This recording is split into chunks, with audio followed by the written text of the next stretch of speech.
Zonjë, ku ishit ju më 8 janar të vitit 2022? Në shtëpi. Nuk ishit as në mbledhje në Selin? Nuk kam qenë as brenda, as jashtë. As me to drujt e kam refuzuar sjelljen e datës 8 janar. Ju pas keni qenë mbi palët në 8 janar. Po e thash, pra unë gjatë gjithë mbas 2021-shit, ju nga unë s'do gjeni. Ke bërë mirë që qëndron në shtëpi? Shumë mirë. Ajo është një data 8 janar nuk ndaron asnjë demokrat. As ata brenda, as ata jashtë? As ata brenda, as ata jashtë. Kjo është deklaratë e bukur kjo. Shumë e bukur kjo. Falenderoj për këtë përgjigje. Zonjë, kthemi pak te ajo e zogut. Ju thatë që komuniteti i Dibranëve, duke përfshirë dhe matjanët, po unë do doja ma nxirja atë sa matjan kanë në Tiranë. Me mira janë. Janë me mira. Po ma thuaj një shifër 30.000 janë? Janë me mira matjan. Se ka rëndësi kjo për votën tuaj? Patjetër, dhe unë kam filluar fushatën që të nesërmen e daljes së listës. Po? Nëse keni ndjekur, sepse mediat i falenderoj shumë, nëse keni ndjekur para parlamentit, unë kam deklaruar që ju bëj thirrje që nga sot mbështetjen e kryesisht komunitetit Dibran dhe Matjan, që janë në Tiranë, sepse gjatë gjithë këtyre viteve kisha parë që komuniteti Dibran dhe Matjan në Tiranë është shumë i madh dhe i konsiderueshëm. Kam pasur një sjellje korrekte me votuesit e mi dhe në Tiranë kam patur një marrëdhënie të jashtëzakonshme të përditshme me këtë komunitet. Pra që të nesmet unë i kam bërë thirrje komunitetit tim që më ka votuar atje, ata që janë sot në Tiranë të më japin besimin. Jam në mënyrë të vazhdueshme nga ora 8 e mëngjesit deri në mbrëmje vonë në kontakt me Matjan, me Dibran, me komunitetin, me miqësitë, me shoqërinë time, sepse unë thash gjithçka. Ma ka thënë Arben Tafaj, ndjeri Arben Tafaj që komuniteti më i madh në Tiranë, në kryeqytet, janë Dibranët, pas Tiranësve sigurisht, janë Dibranët. E ka konfirmuar ai, por ju keni lindur në Mathat, në Burrel? Po, në Burrel. Në Burrel. Po pse u larguat? Në cilin vit keni ardhur në Tiranë? Babai im ka lindur përballë shkollës Kosova, është ende ajo vila aty. Ajo që është gjuta, mos gaboj ç'është ajo? Ngjitur me ajo, po, madje edhe vila e ka të shkruar Çupi Pasha. Po, e kam parë. Çupi Pasha, janë të parët e mi aty, dhe babai im ka lindur aty. Për shkak të gjyshit? Shkaqet po. Nga lidhjet e gjyshit? Nga lidhjet e gjyshit, gjyshi e ka kontribuar në ndërtim. Po ju pse lidhët mat? Pikërisht pra sepse më pas gjyshi vdiq duke u kthyer nga studimet për shkak të problematikave familjare, po, dhe gjyshja bashkë me babain time dhe me xhaxhain kthehen në Mat.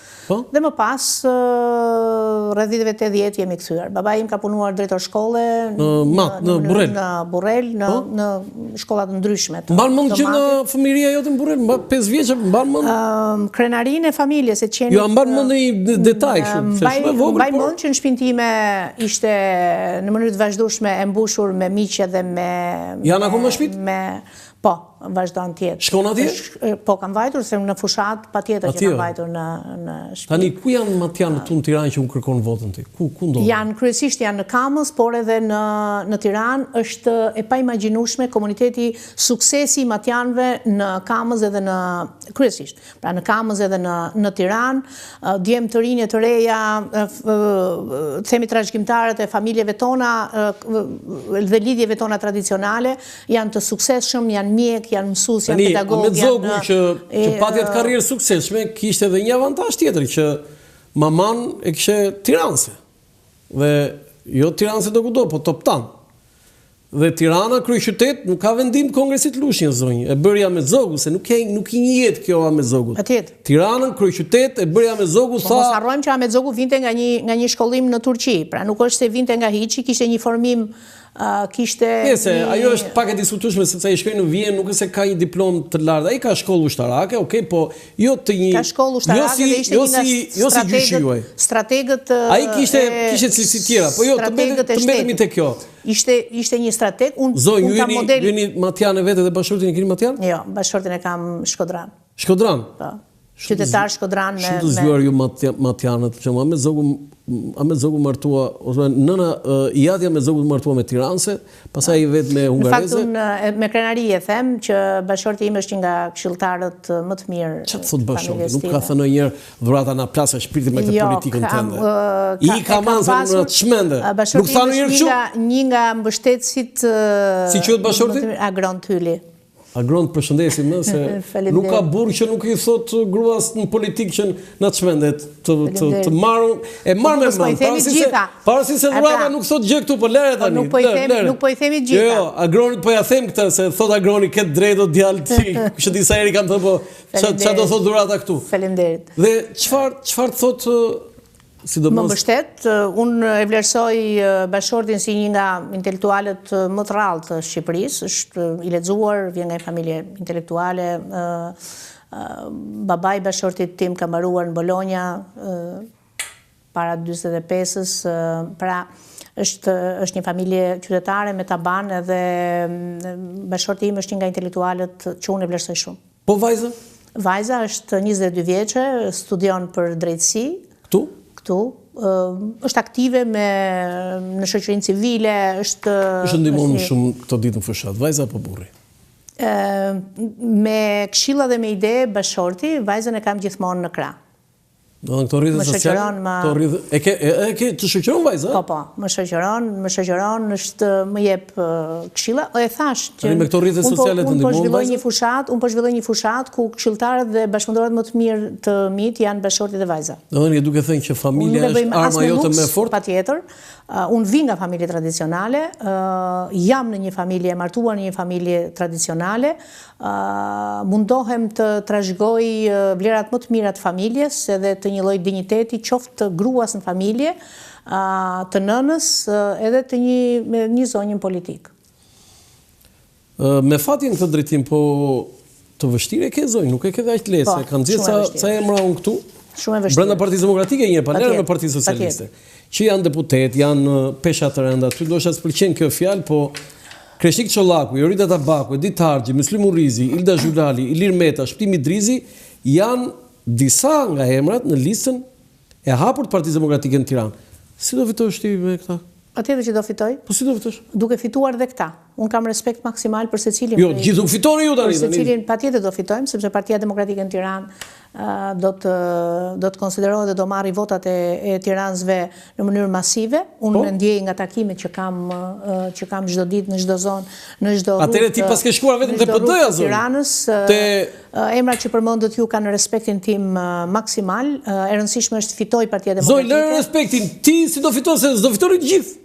Aty kandidat janë 37, 37. Kam kontributin tim, kam fytyrën time, kam eksperiencën time, kam jetën parlamentare timen dhe kërkoj votën bazuar në vlerat e mia. Po si do fitosh me Myslim Urrizin? Myslim Urrizi është hambar votash. E duan njerëzit? Patjetër. Po si do fitosh ti përballë atij? Si do fitosh me Jorita Tabakun? Do fitoj edhe zonja Tabaku dhe zoti Urrizi edhe unë. Edhe zoti Ali Mehmeti, edhe zoti Çollaku. Ti mund thua se fitoj në 37 veta? Po do jemi, studio juaj do jetë edhe mbas zgjedhjeve dhe unë do të jem këtu dhe mbas zgjedhjeve. Ma katoni këtë që tha zonja Çupi, që do thënë mbas zgjedhjeve unë do jem deputet, do vi këtu prap. E ke ftesën, do thënë këtë që thatë unë do ta realizoj, mbas 11 maj, 12, 13 si do jenë ato ditë të ngarkuara do jenë, unë të uroj ta marrësh mandatin. Do thënë, ta uroj me zemër këtë, por do në visu studio dhe më thuash këtu, që ja unë fitova me këta, ose unë. Patjetër, se dy variante ke, o do fitosh edhe unë. Nëse humbas, unë edhe vinë studio dhe kërkoj ndjes, patjetër. Zonjë, unë pranoj rezultatet. Sondazhet serioze, sondazhet e kompanive të mëdha, jo vetëm shqiptare, po të huaja, thonë që shprehen, më saktë, ose nxjerrin si rezultat që ka një ullje të mbështetjes ndaj qeverisë, por kjo nuk përkthehet në ngritje të përqindjes të mbështetjes ndaj opozitës. Sondazhet e fundit tregojnë një fitore të Partisë Demokratike dhe të opozitës, qoftë në Tiranë, qoftë në rang kombëtar. Cili është ky sondazh, se di unë këtë sondazh? Patjetër, unë secili bën sondazhet e veta në kuptimin e perceptimit. Jo, po them kompanitë serioze, keni një sondazh tuaj? Jo, nuk kam. Unë nuk merrem, flas sondazhi im është kontakti me qytetarët. Unë ju thash, e filloj në mëngjes fushatën dhe e mbyll në darkë. Ka një frymë mbështetje në çdo. Unë jam te Dega 9 edhe tek Dega 1. E keni të ndarë me zona? Po, i kemi të ndarë me zona. Unë po kontribuoj me strukturat e Partisë Demokratike tek Dega 9 dhe 1 dhe ka një mbështetje, hapen dyert në lagje ku takohemi, na ftojnë në shtëpia, kam qenë mbrëm në një nga lagjet e Degës 9 ku na ftonin në banesat e tyre. Sigurisht ata kanë edhe problematikën e legalizimit, për shembull është një çështje e pjesës, të themi një distancë tek Dega 9, mbasi kalon rrugës Burgut, janë pothuajse shtëpiat kryesore janë të palegalizuara, probleme ende aty vazhdon të mos ketë ujë 24 orë, ka ujë me orar. Pra ka çështje të keq qeverisë, infrastrukturës. Se kanë dëgjuar, pse zgjidhet ju këtë punë e ujit? Po, ju keni qenë pushtetë. Ne filluam me 8 vjet jemi, bëm atë që bëm, u dyfishuan pagat, u dyfishuan pensionet. Jo, edhe Bashkinë e Tiranës, u dyfishuan pagat, u dyfishuan pensionet. Patjetër, kemi lënë 70 projekte në vitin 2015, se projektet kërkojnë kohën e vet, dhe me 70 projekte me 70 projekte që lam ne, bëri 5 dën Erion Veliaj. A shkoni ju takoni socialist në fushat? Patjetër. Socialist, demokrat, qytetar. Ju kanë hapur derën? Kanë hapur derën, edhe ajo ka të bëjë edhe me qasjen personale. Çfarë ju kanë thënë? Socialist. Që unë jam socialist, ta jap votën ty. Po, ka socialist që shumë mbrëm, është edhe një vajzë dhe e filmoj në fakt një qytetare, që një nga qytetarët, unë kam votuar Partinë Socialiste, por këtë herë do të votoj opozitën, do të votoj ty, dhe Partinë Demokratike. Më ngjajnë çik shumë këto, ke parasysh nëse 1 nëse 200 unë kam votuar këtë, po janë çik metoda kështu të vjetra këto. Jo, kjo është unë e solla, ndoshta e thën nga unë, nuk është, po ishte krejt origjinale nga qytetari atje. Me çfarë piket programit ose premtimin më të madh që ti bën, thua, shiko, votoni mua se do bëhet kjo. Atëherë, unë kam figura ime deri më sot është një figurë e konsoliduar si një zyrtare, e ekuilibruar në politik, pa zhurma të mëdha, por me punë. Si kryetare e Komisionit Ligjeve kam denoncuar në mënyrë të vazhdueshme korrupsionin, dhe kjo në fakt, sepse unë besoj që lufta kundër korrupsionit është një nga pikat më eficiente në një shtet demokratik ku ende vazhdojmë të jemi vendi i parë sa i takon nivelit të korrupsionit, dhe korrupsioni e bren e shkatron një vend demokratik. Dhe vetëm lufta kundër korrupsionit është prioriteti kryesor nëse ne duam të zhvillojmë vendin. Dhe këtë do të jem konsekuente në marrjen e elektoratit, votuesit.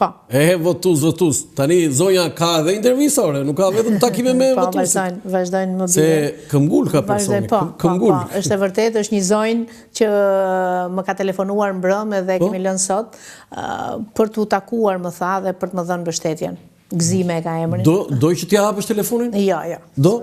Nëse do, e bëjmë live. Nuk ka marrë lejen e zonjës për ballë. Tani, jemi në fund 30 sekonda deri 1 minutë te kamera atje, mesazhi juaj përse duhet votojnë ty zonja Çupi. Unë jam Dhurata Çupi.